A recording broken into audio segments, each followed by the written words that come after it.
कथेचं नाव जन्मबाईचा. केतकी, जरा एक कप चहा टाक. अमोल हिशोब करत बसला होता.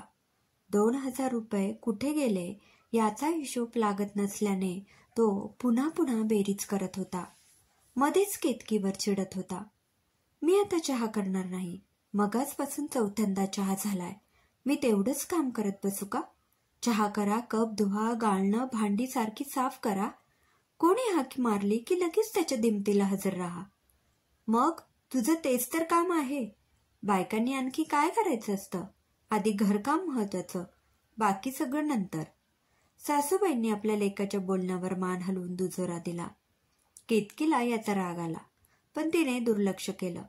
सासू बोलली, सासरे काही म्हणाले, नवरा बोलला म्हणून आजवर तिने दुर्लक्ष तर केलं होतं. केतकी, अगं भांड्यांचा ढीग पडलाय. भांडी घासायला मावशी आज यायच्या नाहीत. तेवढी भांडी घासून घे. इतक्यात सासूबाई म्हणाल्या, आई प्लीज मदतीला येता का? मला आवरून माहेरी जायचं आहे. बहिणीच्या लग्नाची खरेदी करायची आहे. काल सांगितलं होतं मी तुम्हाला. अजून स्वयंपाक बाकी आहे. कपडे मशीनला लावायचे आहेत. केतकी म्हणाली, मी विसरले बाई. हल्ली असंच होतं बघ. तू भांडी घासून स्वयंपाक करून आवरून जा. बाकी कपड्यांचं मी बघते. सासूबाईंनी उत्तर दिलं. हे ऐकून केतकीने झटपट कुकर लावला, कणिक मळून ठेवली आणि दोडक्याची रसभाजी करायला घेतली.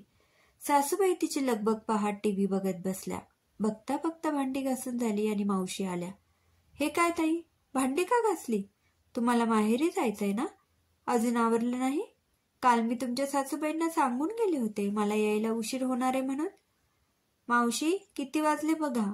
इतका उशीर होणार असं कुठं म्हणाला होतात तुम्ही? घरची कामं कशी पटपट झालेली बरी म्हणून मी तिला भांडी घासायला सांगितली. सासूबाई म्हणाल्या, अहो पण मी येणार होते ना. मग कशाबाई गडबड करायची? सगळी कामं सुनेकडून करून घ्यायची तर घ्या. मग मला कशाला कामाला बोलवता? मावशी केतकीला डोळा मारत म्हणाल्या. तसे तिने डोळे मोठे केले. बरं, आलाच आहात तर कपडे तेवढे मशीनला लावा, म्हणजे दिवसभराची सगळी कामं संपली. सासूबाई म्हणाल्या, ते काम माझं नाही, तुमचं तुम्ही बघा. मी फक्त भांडी घासणार. कपड्यांचे 500 रुपये अलग घेणार. हे मी आधीच सांगितलं आहे. मावशी म्हणाल्या, एक दिवस करायला सांगितलं तर असं, भांडी नाहीत म्हणून बोलले तर इतकं बोलायला नको काही. सासूबाई चिडून बसल्या. थोड्याच वेळात केतकी पोळ्या करून आवरून बाहेर आली. तोवर मावशींनी पडलेली भांडी घासून घेतली. आई, स्वयंपाक तयार आहे, तुम्ही जेवून घ्या. मला यायला उशीर होईल. ती पायात चप्पल घालून निघणार इतक्यात सासूबाईंची हाक आली. ताट वाढला आहेस की आमचं आम्हीच वाढून घ्यायचं? ताई रोज सगळं हातात आणून देतात ना, मग एक दिवस घ्या वाढून. मावशी केतकी पाठोपाठ बाहेर पडल्या. आई, ताट वाढून झाकून ठेवलं आहे, केतकीने दारातून ओरडून सांगितलं. मावशी, का बोलता आईंना? त्यांनी इतकं वर्ष केलं, आता कोणीतरी हातात आणून द्यावं असं वाटत असेल त्यांना. बरं वाटतंय? मी तुमच्या सासूबाईंना आज ओळखत नाही. तुम्ही या घरात यायच्या आधीपासून ओळखते. आजवर त्यांनी कुठल्याही कामाला हात लावला नाहीये. तुमची नणंद होती तेव्हा ती सगळं करायची. नंतर तिचं लग्न झालं आणि ह्यांनी कामाला बायका लावल्या. पण त्यांचं काम ह्यांना पसंत पडेना आणि यानंतर जागच्या उठून काही करायच्या नाहीत. मग बायका टिकतील कशा? पुढं वर्षभरानं तुम्ही आलात आणि सगळ्या बायका गायब झाल्या. तुम्ही तरी किती कराल हो? बोलता बोलता दोघी बस स्टॉपवर आल्या. जाऊ दे, आपल्या घरात काम करायला कसली आली लाज? मला सगळं ठाऊक आहे, पण काही गोष्टींकडे दुर्लक्ष केले की त्या सहज सोप्या होतात. आपली चिडचिड होते. चिडायचं की शांत राहायचं हे आपण ठरवायचं. बाकी धुणं, भांडी, स्वयंपाक पाणी इतकंच व्हायचं काम आहे.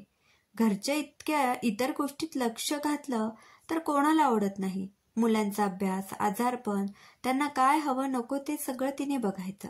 त्यांच्यावर चांगले संस्कार करायचे आणि पैशांची बचत, घरची परिस्थिती याबाबत महत्वाचे निर्णय घ्यायचे असतील, काही कार्यक्रम ठरवायचे असतील तर तिला कधीच समेत धरलं जात नाही.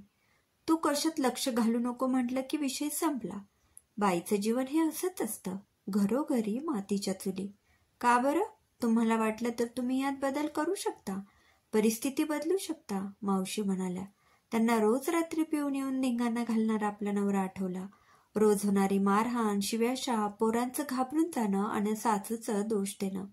एक दिवस ठरून 2 पोरं कडेवर घेऊन घर सोडलं. माहेरी आले.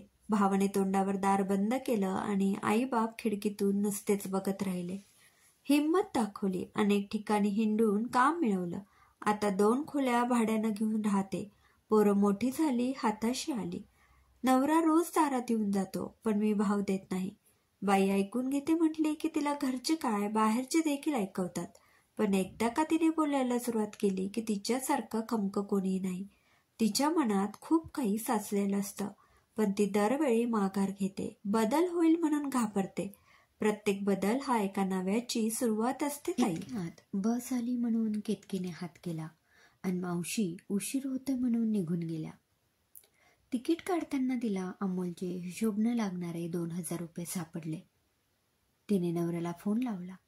अगं, काल मीच ते चिनूला फी भरण्यासाठी दिले होते. ती बहुतेक विसरली असावी. सॉरी, मी उगीच चिडलो तुझ्यावर. अमोलने फोन ठेवला. बस एका स्टॉपवर थांबली तशी केतकीला एक बाई आपल्या इवल्याच्या लेकराला घेऊन एका हातगाडीवरून भाजी विकताना दिसली. ते लेकरू भर उन्हात आनंदानं त्या गाडीवर बसलं होतं आणि त्याची आई गाडी ढकलत ओरडत निघाली होती. खरंच बाईचं जीवन कसं असतं ना. कोणत्याही वयात तिला कष्ट करावेच लागतात. पण त्या बाईवर अशी वेळ काय यावी? तिच्या मुलाला घरी सांभाळायला कोणी नसेल. या मुलाचे वडील काय करत असतील? तेही काम करत असतील की मावशींच्या नवऱ्यासारखे असतील? आणि भर उन्हात त्याला घेऊन तिला कष्ट का करावे लागत असतील? असे बरेच प्रश्न केतकीच्या मनात आले. अर्थातच या प्रश्नांची उत्तरं अनुत्तरित राहणार होती. केतकी माहेरी पोचली, पण वातावरण जरा तंगच होतं. काय झालंय? बरं झालं वेळेत आलीस. मी तुला फोन करणारच होते. तिची आई पुढे आली. पल्लवीच्या सासूबाई म्हणाल्या, साड्या दागिने सगळं आमच्या पसंतीने घ्यायचंय. आम्ही फक्त मंगळसूत्र घालणार. बाकी पाटल्या बांगड्या कानातलं तुम्ही करायचं. आमच्या 5 सवाष्णी मान घेतील.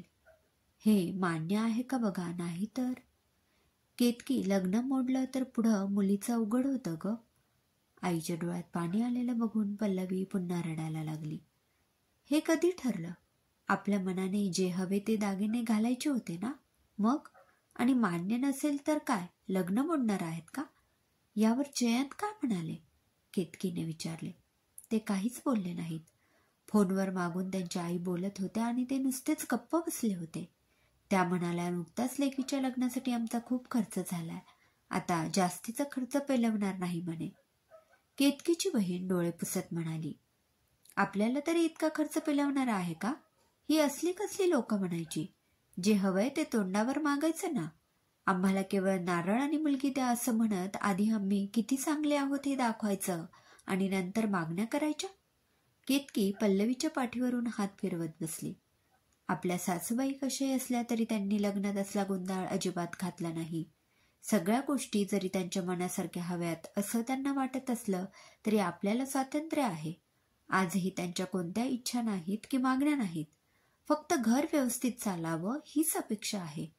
केतकी विचार करत राहिली. अचानक तिला मावशींचं वाक्य आठवलं.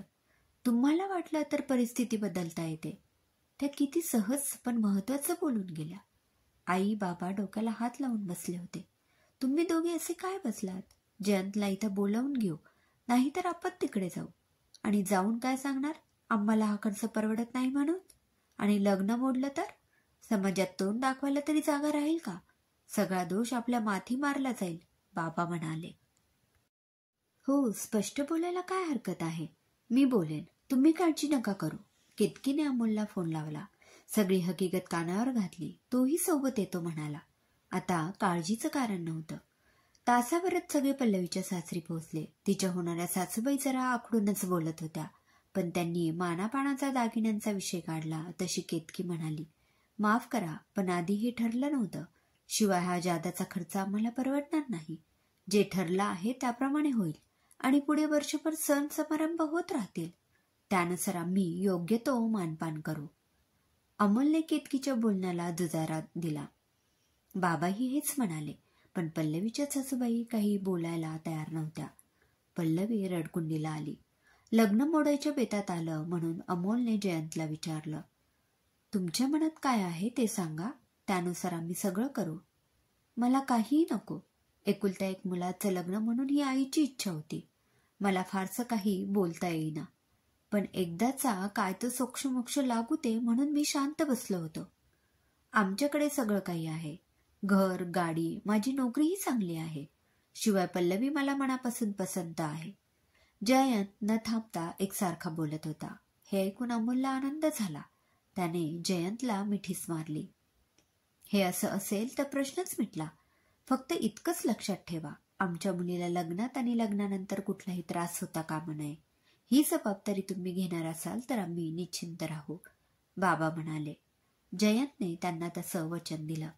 विहीनबाई बोलून गुंता सोडवता येतो. मनात एक आणि ओठावर एक असं करून कसं चालेल? शेवटी मुलांचा आनंद महत्वाचा. झालं गेलं विसरून आता खरेदीला जाऊ. आणखी उशीर नको व्हायला. फारशी कधी न बोलणारी आई बोलली म्हणून केतकी आणि पल्लवी आश्चर्याने एकमेकींकडे बघू लागल्या. जयंतने निर्णय दिल्याने आईंना काही बोलता आलं नाही. मावशींच्या एका वाक्याने किती कमाल केली. केतकीला नवं काहीतरी गवसल्याचा आनंद झाला. आयुष्यात कोणीतरी असं असावं जे वेळोवेळी आपल्याला मार्गदर्शन करेल, नकळत काहीतरी शिकून जाईल. खरेदी झाली. पल्लवीने सासूबाईंचं मन राखण्यासाठी त्यांच्या पसंतीनुसार काही साड्या खरेदी केल्या. आईने नको म्हणत असताना देखील आपल्या लेकीने पुढे होऊन बहिणीचं लग्न वाचवलं म्हणून केतकी आणि तिच्या सासूबाईंना अगदी चांगल्यापैकी साड्या घेतल्या. एरवी शांत राहून सगळ्यांचं बोलणं ऐकून घेणाऱ्या, कोणी काही बोललं तर उलट उत्तर न देणाऱ्या आपल्या लेकीचा स्वभाव बदलत चालला आहे हे आईला जाणवलं. हा बदल असाच राहावा म्हणून आईने देवापुढे हात जोडले. रात्री अमोल आणि केतकी घरी आले. चिनू झोपली होती तर सासूबाई दोघांची वाट बघत बसल्या होत्या. काय झालं, सगळं ठीक आहे ना? दोघांना आलेलं पाहताच त्या पुढे होत म्हणाल्या. हो आई, आपली केतकी कधी नव्हे ते पल्लवीच्या सासूबाईंना बोलली. तू पाहिलं असतंस तर ही माझीच सून आहे ना असा प्रश्न तुला पडला असता. अमोल हसत म्हणाला. त्यांनी घडलेली हकीकत आईच्या कानावर घातली. पण केतकीच्या सासूबाईंना वेगळंच टेन्शन आलं. सून वरचढ होईल म्हणून आपल्या सगळ्या गोष्टी आपल्या मनाप्रमाणे करून घेतो. उद्या सून आपल्यालाही बोलायला कमी करणार नाही. त्यांच्या चेहऱ्यावरची नाराजी केतकीने हेरली, पण त्यांचा गैरसमज तिने तसाच राहू दिला. सासू म्हणून या घरावर जसा त्यांचा अधिकार आहे तसा सून म्हणून माझाही आहे हे सासूबाईंनी मान्य करायलाच हवं. आज केतकीच्या आत्मविश्वासात भर पडली होती. यथावकाश पल्लवीचं लग्न झालं. जयंतच्या आईने लग्नात जो गोंधळ घालायचा तो घातलाच. मुलाच्या आईने मुलगा आणि नव्या सुनेच्या डोक्यावर अक्षता वाहायच्या, त्यासाठी पायघड्या घालायच्या असतात आणि सासूला साडी द्यायची असते म्हणून त्या हट्ट धरून बसल्या. केतकीच्या सासूबाईंना याचं हसू आलं. मी सासू झाले म्हणून असे हट्ट धरून ठेवले नाहीत काही, त्या हळूच अमोलला म्हणाल्या. तुझं कौतुक पुरे आता, यातून मार्ग कसा काढायचा ते बघ, अमोल वैतागून म्हणाला. तसं सासूबाईंनी केतकीच्या कानात काहीतरी सांगितले. तिने पटकन जाऊन जयंतच्या बहिणीकडून एक साडी मागून आणली. काकू, तुम्ही अक्षता वाहून घ्या. आत्ता पायघड्या घालायला वेळ नाहीये. मी तुमची ओटी भरते, ती पल्लवीच्या सासूला म्हणाली आणि त्यांनी ते ऐकलं सुद्धा. त्या आनंदात केतकी आपल्या सासूबाईकडे आली. झालं ना का? त्यांचेच तात त्यांचेच कशात घातले म्हणायचे. अगं, काहीतरी हट्ट धरून मागण्या करणं हे बाईचं असं असतं. अर्थात सगळ्याच बायका तसं करत नाहीत, पण मान मिळतो म्हटलं की ते अडून बसतात. सासूचं बोलणं केतकीला पटलं. पल्लवीच्या सासूपेक्षा आपल्या सासूबाई कितीतरी चांगल्या आहेत हे तिच्या लक्षात आलं. आपण समोरच्या व्यक्तीला केवळ नकारात्मक बाजू पाहत राहिलो तर सकारात्मक बाजूंकडे दुर्लक्ष केलं जातं आणि नात्यातला गोडवा हरवून जातो. तिने सासूबाईंच्या हातावर प्रेमाने हात ठेवला. तिच्या सासूबाईंनी ठरवून टाकलं, आता सुनेच्या हातात सगळा कारभार द्यायचा. हे लग्न तिनेच पुढं होऊन वाचवलं आणि पार पाडलं. मग घरचा कारभार सांभाळायला ती नक्कीच सक्षम आहे. निरोपाच्या वेळी केतकीने आपल्या बहिणीला सल्ला दिला. चूक तिथे मान्य कर, बरोबर तिथे ठाम राहा आणि समोरच्याची चूक असेल तर समजून सांग. अगदीच ऐकलं नाही तर विषय सोडून दे. बाईचा जन्म म्हणजे सतत सहन करायचा आणि बोलायची देखील चोरी. पण आपण खमकं राहिलं तर सगळं नीट होतं. आता तू सून म्हणून त्या घरी जातेस, ते तुझं हक्काचं घर आहे हे विसरू नको. पल्लवीने माप ओलांडलं आणि रात्री सासूबाई म्हणाल्या, आणखी थोड्या दिवसांनी तुम्ही दोघे वेगळे राहा, उगीच सासू म्हणून माझे नाव बदनाम व्हायला नको. हे ऐकून पल्लवीला रडू आलं, पण ताईने दिलेला सल्ला लक्षात ठेवत तिने मनावर ताबा ठेवला. आई, हे आजच सांगायची गरज होती का? ती शांत स्वरात म्हणाली, मला तुमच्यासोबत एकत्र राहायचं आहे. अगं, आत्ता लगेच नाही काही, थोडे दिवस जाऊ देत, मग बघू, सासूबाई सावरून घेत म्हणाल्या.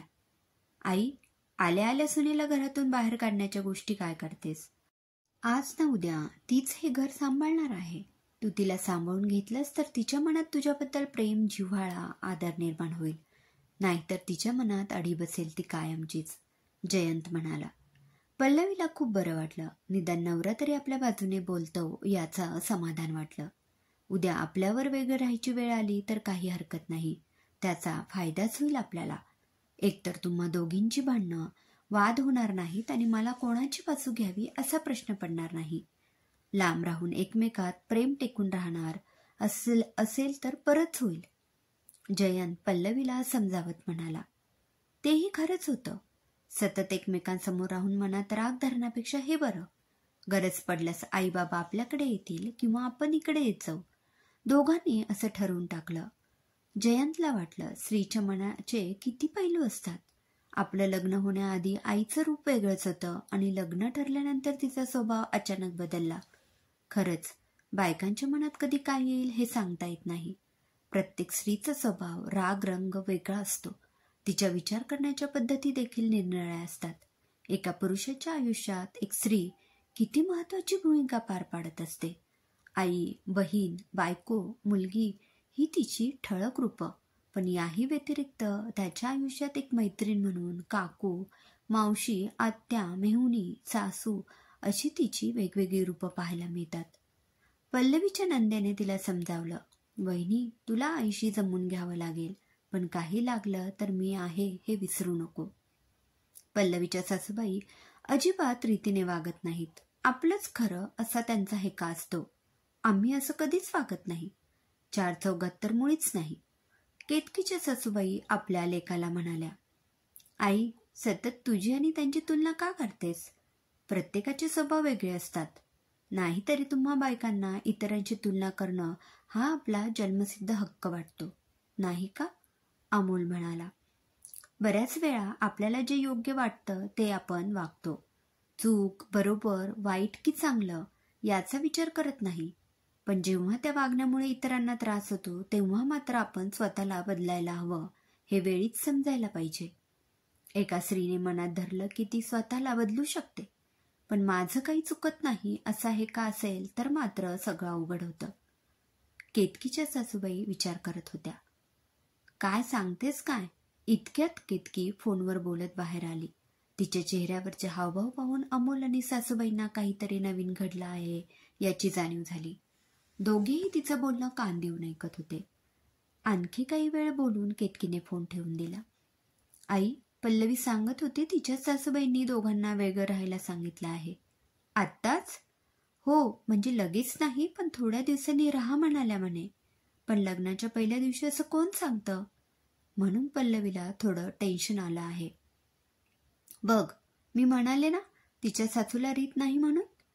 घरात नवीन सून आली आणि सासूने फक्त स्वतःचा विचार करत तिला आल्या दिवशी घरातून बाहेर काढायच्या गोष्टी केल्यावर कोण दुखावलं जाणार नाही? त्याऐवजी हीच गोष्ट लग्नाआधी नीट समजावून सांगायला हवी होती. सासवा या अशाच असतात.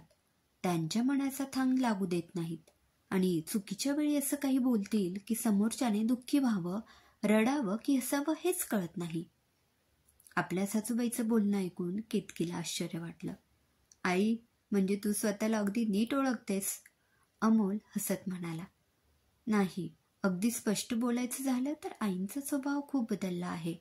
आधी मला त्यांच्या वागण्याचा अर्थ लक्षात यायचा नाही, पण जेव्हापासून पल्लवीच्या सासूबाई अशा वागायला लागल्या तेव्हापासून मला आईंच्या वागण्याचे अर्थ लक्षात येत गेले.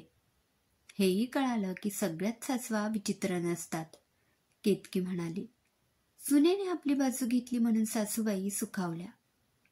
सरळ असं म्हण ना, पल्लवीच्या सासूचं वागणं पाहून आईचं वागणं बदललं आहे म्हणून. अमोलच्या या म्हणण्यावर केतकी दिलखुलास हसली आणि कधी नव्हे ते सासूबाई त्यात सामील झाल्या. कधी कधी एखादी स्त्री चुकीचं वागत असेल तर दुसरीची आपलं वागणं त्याशी पळताळून पाहते. आपलं काय चुकतंय हे जेव्हा तिच्या लक्षात येतं तेव्हा आपल्या वागण्यात बदल करायला हवा की नको हे ती ठरवते. याकरिता अर्थात तिने आपली चूक मान्य करायला हवी आणि स्वतःच्या वागण्यात सुधारणा व्हायला हवी हे देखील मान्य करायला हवं. सासूबाई मनाशी म्हणाल्या. दिवस पळत होते. सासूबाईंचा बदललेला स्वभाव केतकीच्या लक्षात येत होता. घरातले निर्णय त्यांनी केतकीवर सोपवले होते. अगदी लहान सहान गोष्टींमध्ये लक्ष द्यायचं त्यांनी सोडून दिलं होतं. खऱ्या अर्थाने त्यांनी संसारातून लक्ष काढून घेतलं होतं आणि लागेल तसा सल्ला देत नाहीतर मदत करत. एक दिवस चिनूच्या शाळेतून फोन आला म्हणून केतकी जरा घाबरतच शाळेत आली. केतकी, तुम्ही एक आई आहात. स्वतःच्या मुलीला काहीच सांगत नाही की तिच्याशी कुठल्याच विषयावर चर्चा करत नाही. बाई म्हणाल्या. नक्की झालंय तरी काय? केतकीचा चेहरा कावराबावरा झाला. अहो, तुमची मुलगी वयात आली आहे. एक आई म्हणून तिला या सर्वाची माहिती देणं तुमचं कर्तव्य नव्हतं का? आम्ही या विषयावर शाळेत माहिती देतो, व्याख्यानं आयोजित करतो, तरीही तुम्ही विश्वासात घेऊन तिला माहिती द्यायला हवी होती. बघा किती घाबरली आहे ती. हे ऐकून केतकी थोडी नरमली. ते चुकलंच माझं. चिनू अजून लहान आहे म्हणून मी थोडं दुर्लक्ष केलं. आपला काळ गेला आता. हल्ली मुली लवकर वयात येतात. आपलं लक्ष हवं. असो, मी तिला सारं काही समजून सांगितलं आहे. आत्ता तिला घरी घेऊन जा. थोडी विश्रांती मिळाली की बरं वाटेल तिला. घरी येईपर्यंत केतकी शांतच होती. तिला आनंद झाला होता आणि चिनूवर लवकर जबाबदारी आली म्हणून वाईटही वाटलं. आई, माझं काही चुकलंय का? आई शांत असलेली पाहून चिनू म्हणाली. तिला खूप अस्वस्थ वाटत होतं. नाही बाळा, माझी चूक झाली. मी तुला याबद्दल माहिती द्यायला हवी होती, पण असं घाबरून चालायचं नाही. प्रत्येक स्त्रीच्या आयुष्यात हा दिवस कधी ना कधी उगवतो. या 4 दिवसात तिला विश्रांतीची गरज असते.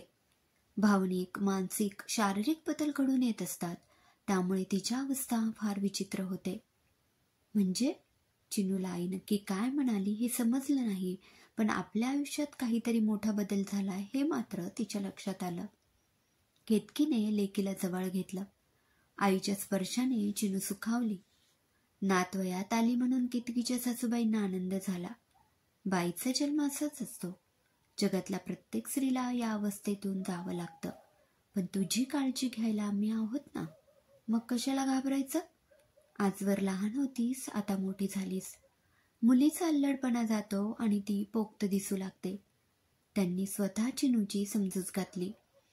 चिनूला वयात येणं म्हणजे त्रास नसून वरदान आहे हे कळावं म्हणून नाणं झाल्यावर ओटी भरण्याचा छोटासा कार्यक्रम ठेवला.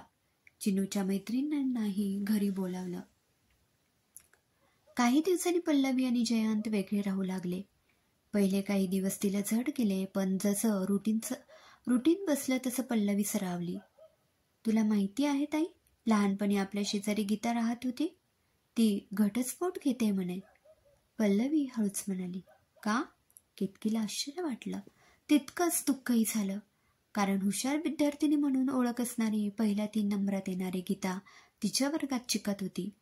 वडिलांच्या बदलीमुळे मध्येच तिला शाळा सोडावी लागली होती. पुढे जाऊन तिचं लग्न झालं. नवऱ्याने शिकण्यासाठी परवानगी दिली. शिकून ती नोकरीला लागली सुद्धा. पण बायको आपल्या पुढे जाते हे नवऱ्याला पाहावलं नाही आणि सासूच्या अपेक्षा आडाल्या. पैशापेक्षा तिच्या सासूला घरकाम महत्वाचं वाटत होतं. मग नवरा कशाला मागे राहील? त्याने तिची हुशारी दडपून टाकण्याचा प्रयत्न केला, पण ती वेळीच सावध झाली आणि आता तिने वेगळा होण्याचा निर्णय घेतलाय. पल्लवीने सांगितले. रांधा, वाढा, उष्टी काढा हे सगळं बाईनंच का करायचं? घरची स्वच्छता करायची, सर्वांच्या आवडीनिवडी जपत त्यानुसार जेवण बनवायचं. घरातलं किराणा सामान संपलं, भाजी आणायची राहिली, आज काय पीठच संपलं, एक दिवस बिल भरायचं राहून गेलं, पाहुणे आले तर स्पेशल डिश काय बनवायची, हे सगळे प्रश्न बाईनेच का सोडवायचे? घरातल्या सर्वांची मर्जी तिनेच का राखायची ताई? पल्लवी केतकीला विचारत होती. कारण बायका हे सगळं करण्यासाठी सक्षम असतात. पुरुषांना नोकरी असल्याने, बाहेरची बरीच व्यवधानं असल्याने ते घरातलं कारभार सक्षमपणे सांभाळू शकतील की नाही हे ठामपणे सांगता येत नाही. तरीही आजकाल काळ तसा राहिलेला नाही. स्त्री पुरुष दोघेही कमावते असल्याने स्त्रीला बरेच पुरुष घरात मदत करतात, पण तिलाही घरातल्या सर्वांनी समजून घेण्याची गरज असते. तिच्या आवडीनिवडी तिने स्वतः तसंच घरच्यांनी सुद्धा जपल्या पाहिजेत. स्त्रीने वेळेत आपल्या पाठीशी खंबीरपणे उभं राहायला हवं, स्वत्व जपायला हवं, स्वतःसाठी वेळ काढायला हवा, केतकी म्हणाली. पल्लवी, लग्नाआधी आणि लग्नानंतरचं आयुष्य यामध्ये खूपच फरक असतो. लग्नाआधी आई घर सांभाळत असते, नंतर मात्र मुलींना सगळं शिकून घ्यायला लागतं आणि आईचा आदर्श डोळ्यासमोर ठेवून मुलींनी सासरी वागायचं असतं. भलेही सासू रीतभाती शिकवेल, पण बहुतेक मुली या आई जसं घर सांभाळत होती तसं घर सांभाळण्याचा प्रयत्न करतात, पण त्यांनी सासरच्या रीती शिकून घेणं तितकंच महत्त्वाचं असतं. केतकीच्या सासूबाई म्हणाल्या. मन मोकळं करायला, बोलायला जवळचं कोणीतरी असावं. तिला समजून घेणारी एखादी व्यक्ती घरात असावी. आमच्या वेळी काळ असा नव्हता. सगळं काही सहन करून आम्ही दिवस काढले. मोठ्या माणसांसमोर बोलायची देखील चोरी होती. आजचा काळ आम्हाला त्यावेळी मिळाला असता तर आम्ही खूप काही करून दाखवलं असतं. केतकीच्या सासूबाई विचारात गडल्या होत्या. आपल्यात झालेला बदल त्यांना आज जणू नव्याने जाणवत होता. इतक्यात पल्लवीच्या सासूबाई गडबडीने आल्या. रिपोर्ट आले का तुझे? त्यांच्या चेहऱ्यावर चिंता होती. हे बघून केतकीच्या सासूबाईंना आश्चर्य वाटले. कसले रिपोर्ट? केतकी, तिला थोडा अशक्तपणा जाणवत होता. काम होत नव्हतं. तिकडे घरी ये म्हटलं तर नाही आली. म्हणाली जयंत हिला डॉक्टरकडे घेऊन गेला, म्हणून सकाळी मीच स्वयंपाक करून आणला. अहो, नवा संसार आहे, मुलींना सगळ्या कामाची लगेच सवय नसते. अशातच वेगळं राहायला सांगितलं, मग काय करणार ती? ओढाताण होत असेल. केतकीच्या सासूबाई म्हणाल्या. तसं काही नाही, मला थोडा वेगळाच संशय येतोय. पल्लवीच्या सासूबाई. काही वेळाने रिपोर्ट आले. त्यांना वाटलं होतं तेच झालं. पल्लवी आई होणार होती. सर्वांनाच खूप आनंद झाला. ताई, आत्ता कुठे लग्नाला 6 महिने झालेत आणि लगेच ही जबाबदारी? अगं, आई होणं हा किती मोठा आनंद आहे. बाळांपण वेळेत झालेलं बरं. खूप उशीर झाला तर त्रास होतो आणि आम्ही आहोत ना, सगळं नीट होईल. केतकीने बहिणीला समजावलं. जयंतला ही बातमी ऐकून खूपच आनंद झाला. दिवस सरत होते. पल्लवीच्या सासूबाई मुलगा व्हावा म्हणून आपल्या सुनेची काळजी घेत होत्या. मुलगा मुलगी आपल्या हातात थोडीच आहे असं म्हणत पल्लवी मात्र याकडे दुर्लक्ष करून हे दिवस एन्जॉय करत होती. जयंत तिला जपत होता. दिवस भरले आणि पल्लवीला मुलगी झाली. तसं सासूबाईंचा चेहरा पडला. त्या नाराज झाल्या. या घराण्याचा वारस मुलगा व्हायला हवा होता. त्या दवाखान्यातून बाळाला न पाहताच निघून गेल्या. जयंतने पल्लवीची समजूत घातली. नाहीतरी आपण एकत्र राहत नाही. आई नाराज झाली म्हणून असा काय फरक पडणार आहे? बाकी सगळे आनंदी आहेत ना. मग एकासाठी व्यक्तीसाठी आपण आपला आनंद का गमवायचा? आई पल्लवीला माहेरी घेऊन आली. बारसं करायचं ठरलं आणि तिच्या सासूबाईंना बोलावणं पाठवलं. तयारीला नाही, पण त्या केवळ नाव ठेवण्यापुरत्या आल्या. हे पाहून केतकीच्या सासूबाई मात्र चिडल्या. सुनेच्या नको, पण लेकाच्या बाळासाठी तरी या वेळेत यायचं. इतका राग बरा नव्हे. तुम्हाला ही पहिली मुलगीच आहे ना? तिच्या वेळी असा विचार का नाही केला? तुमच्या वाचून इथं काही अडत नाही. बाळाचं आणि आईचं करायला आम्ही सगळे समर्थ आहोत. 4 चौघात बोलल्याने पल्लवीच्या सासूबाई दुखावल्या गेल्या. आई, कोणासाठी हट्ट धरतेस? सगळं तुझ्या मनाजोगं व्हावं म्हणून की सर्वांनी फक्त तुला आणि तुलाच किंमत द्यावी म्हणून? कुठलीच जबाबदारी घ्यायची नसेल तर तुला दुसऱ्याला दुःख देण्याचा किंवा नाव ठेवण्याचा कुठलाही अधिकार नाही आणि आनंदात सामील होण्याचा देखील अधिकार नाही, जयंत म्हणाला. आता शेजार पाजारच्या बायका सुद्धा कुजबुज करू लागल्या. याआधी यांच्याबद्दल ऐकलं होतं. खरंच पल्लवीच्या सासूबाई तशा आहेत म्हणायच्या. आत्ताच्या जगात असं कोण वागतं? मुलगी काय आणि मुलगा काय, दोन्हीही समानच. केतकीने काही न बोलता बाळाला पल्लवीच्या सासूबाईंच्या मांडीवर ठेवलं. त्या युलाशा लेकराला पाहून त्यांचं मन भरून आलं. स्वार्थापोटी आपण कसेही वागू, ईर्ष्या, द्वेष, अपेक्षा, तुलना या भावना स्त्रीमध्येच जास्त का असतात? मनात काही न ठेवता त्या समोरच्या व्यक्तीशी का वागू शकत नाहीत? आपलंच खरं, सतत मान मिळावा असं का वाटतं त्यांना? स्वभावाला कुठेतरी मुरड घालावी असं का वाटत नसेल त्यांना? आपणही चुकू शकतो हे मान्य केलं तर निम्म्याहून अधिक प्रश्न सुटतील आणि घर एकसंध राहील. पल्लवीच्या सासूबाईंच्या मनात बरेच विचार येत होते. त्यांनी आपल्या नातीला जवळ घेतलं हे पाहून पल्लवीच्या डोळ्यातून अश्रू वाहू लागले. एका स्त्रीच्या मनात नक्की काय आहे हे कधीच कळत नाही. मागून जयंतचा आवाज आला तसे सगळे समाधानाने हसायला लागले. अखेर एका स्त्रीने स्त्रीवर मात केली होती. तिच्या दडपलेल्या भावना जागृत करण्याची तयारी किमिया केली होती. तेही एका स्पर्शाने. बाईचा जन्म हा असाच असतो. इतरांसाठी जगायचं, कधी स्वतःसाठी झगडायचं, स्वतःचं अस्तित्व निर्माण करायचं. मनातल्या भावना अनावर झाल्या तरी त्या दडपून टाकायच्या आणि दुःख लपून हसत खेळत येईल त्या परिस्थितीला सामोरं जायचं. यातूनच ती घडते आणि कणकार होत जाते, नाही काय? समाप्त. लेखिका सायली जोशी. श्रोते हो, कशी वाटली ही कथा कमेंटमध्ये नक्की कळवा. पुन्हा भेटूया अशाच एका सुंदर कथेमध्ये. धन्यवाद.